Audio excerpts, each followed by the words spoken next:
For this project, we decided to focus on the dance of tango, more specifically Argentinian tango.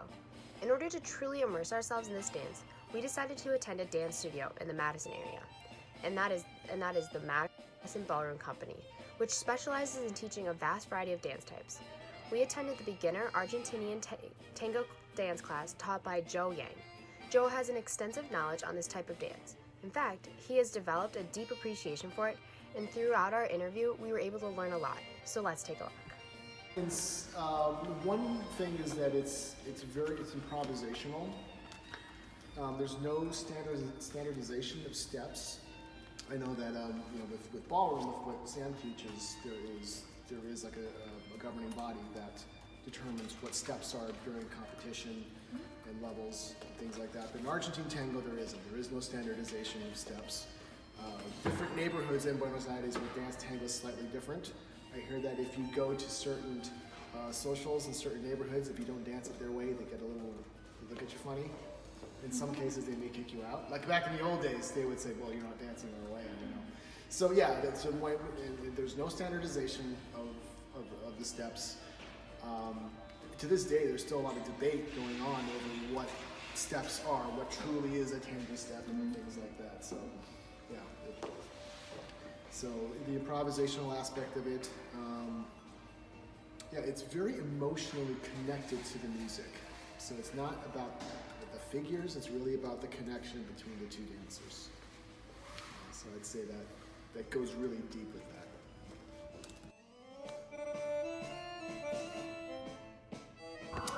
The saying, "It takes two to tango," holds true today more than ever before. At the surface, tango may come across as a simplistic, follow-the-male leader dance. However, upon delving in deeper, one finds that this Hispanic dance possesses a complex, unique gender dynamic and empowering teamwork theme.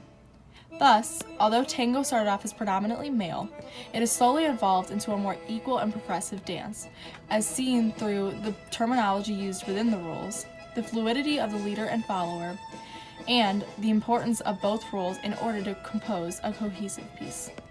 There are differences. Let's say if it's a man and a woman dancing, one person's leading, one person's following. There are differences, but they're complementary. So, like, whoever's leading, whether it be the man or the woman, they're not like the bossy one.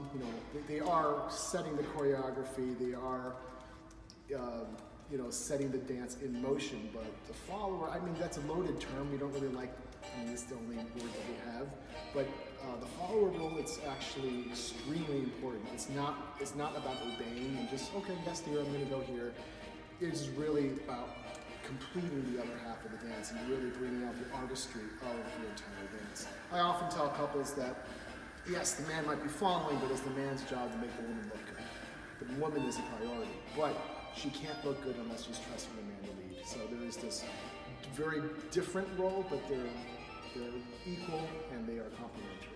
It became popularized in Buenos Aires, Argentina, around the late 1800s, early 20th century, around then. So you had a lot of immigrants coming into that part of the country, and you need a lot of mixes of culture, music, and dance. And then, from what I understand, because none of this history was really officially written down, is that tango, it was a mixture of a bunch of Cuban dances and habanera dances and some African dances too. That's what it was rumored to be.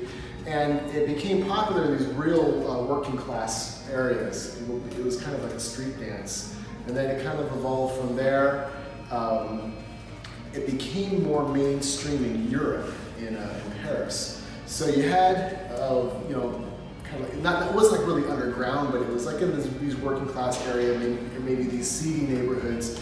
But then, of course, you get people from the upper class and young people kind of being fascinated with that, kind of like how young people are fascinated with other things that, how hip hop became mainstream. Before it was kind of underground, but now it became mainstream. So it's sort of like that. So you got these young, people from wealthier families doing tango, and they would study abroad in Europe, and they brought tango over there, and it just exploded in Paris. And then it made its way back to Argentina, so they were kind of grudgingly accepting it as part of their national identity. So that's kind of the short story. There's a lot of stuff to go that's on okay. there, so it's really fascinating how this dance has evolved. But yeah, it was essentially a street dance that evolved into something that was a little bit more mainstream.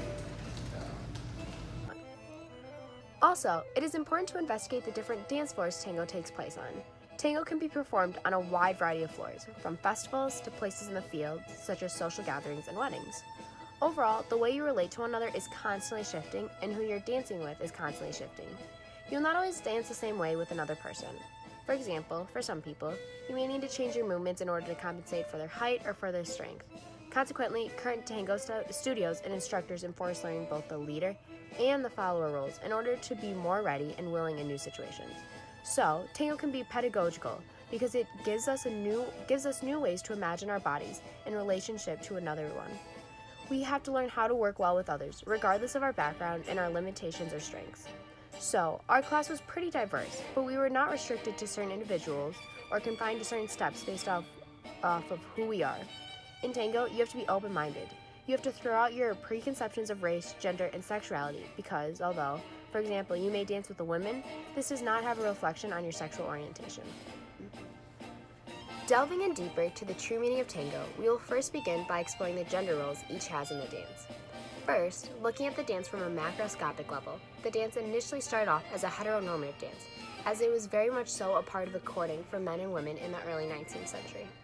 The heteronormativity was also seen as a typical costume attire, as women were expected to show more skin and wear heels or dresses, while the men wore nice suits and pants. Furthermore, the women were expected to take a more passive role, as the follower, while the men had the more macho role as the leader. In fact, because it was normalized for men to dance with other men, male and male tangos were seen as more harmonious, because there was a balance between the pair, and because each one was macho, they could take up the other's role.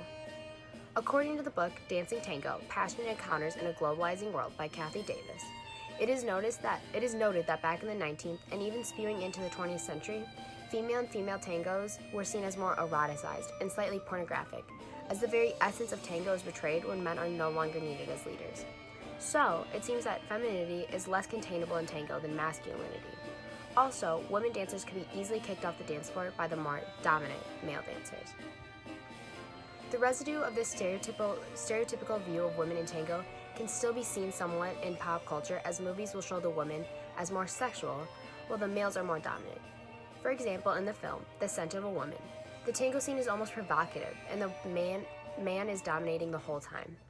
However, as time went on, into the late 1900s, there was a tango revival, and feminism rejected these gender roles. Today, these seemingly fixed roles are being challenged, and it is in this evolution that we see a more fluid or changing role of the leader and follower. For example, as seen in the article Shattering Gender Roles Through Tango, the tango instructor, Shrek, emphasized how he encouraged students to switch up the roles they played, whether that be leader or follower.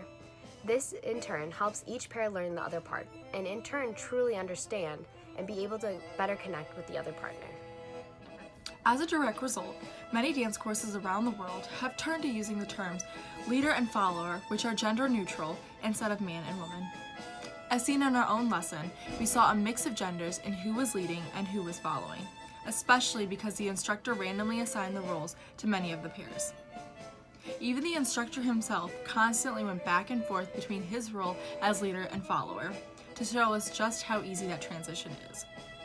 From watching the instructor coach us and actually participating, we came to the conclusion that the hardest part about being fluid within the roles is simply being open to the idea. Especially because many of these dance companies tend to teach people as if they were to take on either role at any given time. According to psychologist and psychoanalyst Videla C. Sassoli, being a leader or follower shouldn't be based on the masculine or feminine features that a person portrays, but instead on the success of fulfilling the role. The leader needs to be able to communicate with their partner to keep them alert, whereas the follower needs to be able to read their partner in order to accomplish the intended move. Both of which need to have a light touch but strong presence in order to give that elegance vibe. This highlights the cruciality of understanding both roles in order to create a more cohesive and fluid dance. The leader and follower tend to complement one another regardless of the gender. All in all, both roles are absolutely fundamental in order for the performance to function and come together. Thus, tango is a dance of equals, different and equal. It requires equal participation of both roles in order to function at all, and it embodies both masculine and feminine energy. However, even if a man is taking on the role of the leader and the female the follower, neither of the roles is seen as more dominant than the other. It is more like a call and response.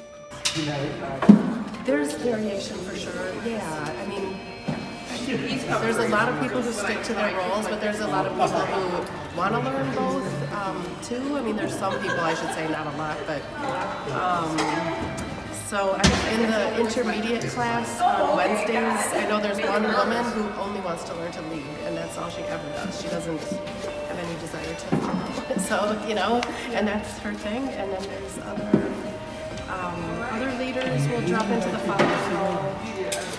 It kind of, yeah. I mean, it kind of. Do you see like it's usually men who want to tend to like fall towards leading? Absolutely. I mean, that's the traditional thing for sure. Yeah, there's no doubt about that. And yeah, I mean, it always depends on the mix at a certain place. Like in a lesson like this, where we had more followers, and then you know, then you can just sort of drop into that role. And at Tango Club at the university, there's definitely a couple guys who will do following when we're short of followers, I should say, more leaders. Okay. So looking more at the dance from a microscopic level, we will look at the corporeality of the body, which as defined in lecture week 4, refers to the real felt dimensions of the body. For example, as Anusha led, she had the subtlest of changes in her movement in order to indicate her transition from, for example, the walking movement to la parada, or el ocho. So she had to subtly open her hips slightly or step slightly backwards at an angle in order to allow for the follower, me, to step through and complete my part by completing the other half of the steps.